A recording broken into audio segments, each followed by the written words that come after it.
اور بلٹن کی شروعات جموں کشمیر کی آج کی سب سے بڑی خبر سے کریں گے۔ جی ہاں، جموں کشمیر انتظامیہ تمام خاندانوں کا ایک مستند ڈیٹا بیس بنانے کا منصوبہ بنا رہی ہے۔ اس میں ہر ایک کے پاس ایک الفا نومیریکل کوڈ ہوگا۔ اس کا مقصد سماجی بہبود کی مختلف اسکیموں کو صحیح مستحق افراد تک پہنچانا اور یقینی بنانا ہے۔ فیملی آئی ڈی الاٹ کرنے کی مجوزہ اقدام کا بی جے پی نے تو خیر مقدم کیا ہے۔ پی ڈی پی صدر محبوبہ مفتی اور کئی دیگر اپوزیشن جماعتوں نے اس اقدام کے پیچھے حکومت کی منشا پر سوال اٹھائے ہیں۔ دیکھیے اسی سے جڑی ہماری یہ خاص رپورٹ۔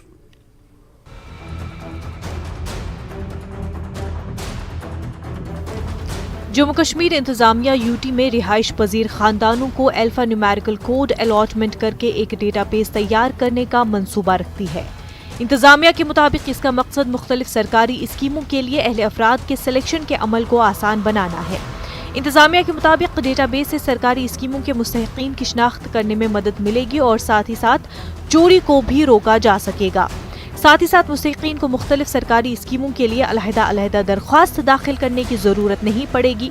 پی ڈی پی سربراہ محبوبہ مفتی نے جموں کشمیر انتظامیہ کے ہر خاندان کے لیے یونیک فیملی شناختی کارڈ بنانے کے منصوبے پر سوال اٹھائے ہیں۔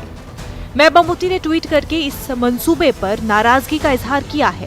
انہوں نے لکھا کہ انتظامیہ کی یہ کوشش 2019 کے بعد اعتماد کے بڑھتے خسارے کی علامت ہے۔ محبوبہ کے مطابق کشمیریوں کو ہر جگہ شک کی نگاہ سے دیکھا جاتا ہے اور یہ منفرد شناختی کارڈ بنانے کا منصوبہ کشمیریوں کی زندگیوں پر آہنی گرفت بنانے اور ان پر نگرانی رکھنے کا ایک حربہ ہے۔ P D P leader Virender Sonu نے کہا کہ حکومت جموں کشمیر کے لوگوں کے ساتھ جوڑ توڑ کرنے کی کوشش کر رہی ہے۔ پی ڈی پی لیڈر نے کہا کہ حکومت اصل مدعوں سے توجہ ہٹانے کی کوشش کر رہی ہے۔ انہوں نے ڈیٹا سیکیورٹی کے حوالے سے بھی شکوک و شبہات کا اظہار کیا۔ یہ ایک اور نہا ان کا شگوفہ میں اس کو کہوں گا کہ ایک طرف سے اب یہ سمجھیے کہ یہ آئیڈینٹیفائی کرنا چاہتے ہیں، ہر ایک فیملی کو دیکھنا چاہتے ہیں۔ مجھے بتائیے اگر یہ اتنی اچھی اسکیم ہے تو جتنی بھی گجرات میں کیوں نہیں شروع ہے؟ جو ہماچل میں ان کی سرکار تھی تب کیوں نہیں شروع ہے؟ جتنی اسٹیٹوں میں ان کی سرکار، مدھیہ پردیش میں کیوں نہیں ہے؟ مجھے سمجھ نہیں آتی ہے۔ آج ہمارے پاس مدعے اور بہت سارے ہیں۔ یہ تو ایک سمجھ لیجئے کہ ایک ڈسٹرسٹ ہے، جہاں یہ مان لیجئے کہ یہ ایک طرح سے آئیڈینٹیفائی کرنا چاہتے ہیں۔ ان سے ڈاٹا تو ایمز کا سنبھالا نہیں گیا۔ شگوفے آپ لا رہے ہو، اگر آپ ٹرانسفارم لانا چاہتے ہو اور ٹرانسپیرنسی دکھانا چاہتے ہو تو ان لوگوں کے خلاف کارروائی کرو جنہوں نے پچھلے 3 سال سے جہاں چور بجاری ڈالی ہے، کرپشن کا بول بالا ہے، ان نوجوانوں۔ گورننس پر حالیہ قومی کانفرنس میں جموں کشمیر کے لیفٹیننٹ گورنر منوج سنہا اور ہریانہ کے وزیر اعلیٰ منوہر لال کھٹر نے ڈیجیٹل JNK ویژن دستاویز جاری کیا تھا۔ اسی میں ایک مستند اور تصدیق شدہ اور حکومتی منصوبے کی نقاب کشائی کی گئی تھی۔ یونین ٹیریٹری کے تمام خاندانوں کا قابل اعتماد ڈیٹا بیس ویژن دستاویز کے مطابق ہر خاندان کو ایک منفرد الفا نیومیریکل کوڈ فراہم کیا جائے گا جس کو JK فیملی ID کا نام دیا جائے گا۔ Senior B J P leader اور سابق نائب وزیر اعلیٰ کویندر گپتا نے محبوبہ مفتی کی جانب سے اس اقدام پر اعتراض جتانے پر شدید رد عمل ظاہر کیا ہے۔ گپتا نے کہا کہ یہ کافی افسوسناک ہے کہ محبوبہ مفتی حکومت کے ہر اقدام کو شک کی نگاہ سے دیکھتی ہے۔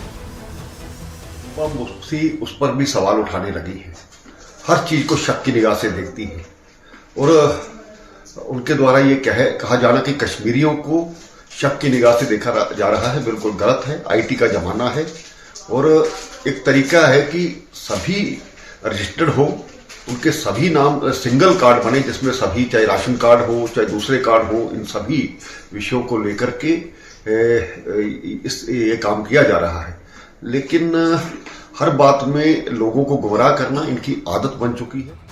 JKNC کے سینئر لیڈر شیخ بشیر نے کہا کہ حکومت کو اس اقدام کے پیچھے اپنے ارادوں کو واضح کرنا چاہیے۔ انہوں نے کہا کہ حکومت پہلے مردم شماری کرائے اور اگر حکومت واقعی جموں کشمیر کی ترقی چاہتی ہے تو جموں کشمیر کا ریاست کا درجہ بحال کیا جائے۔ جموں کشمیر کانگریس کے سینئر لیڈر رویندر شرما نے کہا کہ اگرچہ کانگریس کو اس پر کوئی اعتراض نہیں ہے لیکن انہیں صرف تشویش یہ ہے کہ ایسا کرنے سے پہلے حکومت کو واضح کرنا چاہیے کہ وہ ڈیٹا کی ڈیجیٹل سیکیورٹی کو کیسے یقینی بنائے گی۔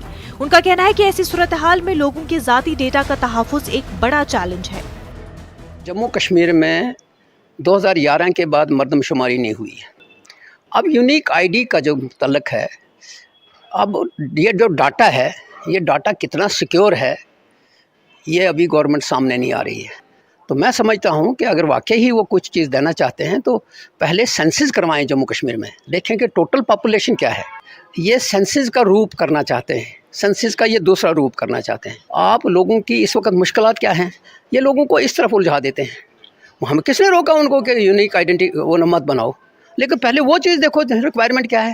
پرسنل انفارمیشن میں آج سارا بینک اور باقی چیزیں جو انفارمیشن ہے اس میں ہے، تو ڈیٹا سیکورٹی کا پہلے پربند جو ہے وہ فول پروف ہونا چاہیے.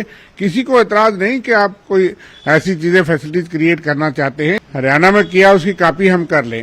اور ڈیجیٹل ورلڈ میں جو اس وقت خطرے ہیں ہیکنگ کے، انفارمیشن لیک کے اور بینک سے ریلیٹڈ ہیں، یہ ساری چیزیں کنیکٹڈ ہیں، تو خطرے وہ ہیں. ہمیں کسی ایسی چیز پہ جو پروگریسو ہو اس پہ اعتراض نہیں ہے.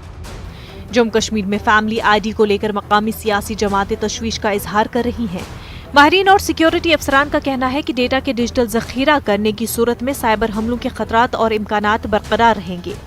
لیکن جب بھی حکومت کی طرف سے ڈیٹا بیس تیار کیا جاتا ہے تو ماہرین کی طرف سے اس کا آئی ٹی آڈٹ کرایا جاتا ہے. جہاں تک ڈیٹا کے تحفظ کا تعلق ہے، افسران کے مطابق جموں کشمیر حکومت جلد ہی انفارمیشن ٹیکنالوجی ایکٹ کے سیکشن 70 کے تحت ایک نوٹیفیکیشن جاری کرے گی تاکہ سرکاری دفاتر اور پبلک سیکٹر کے اداروں کے تمام معلوماتی ڈھانچے کو محفوظ نظام قرار دیا جائے.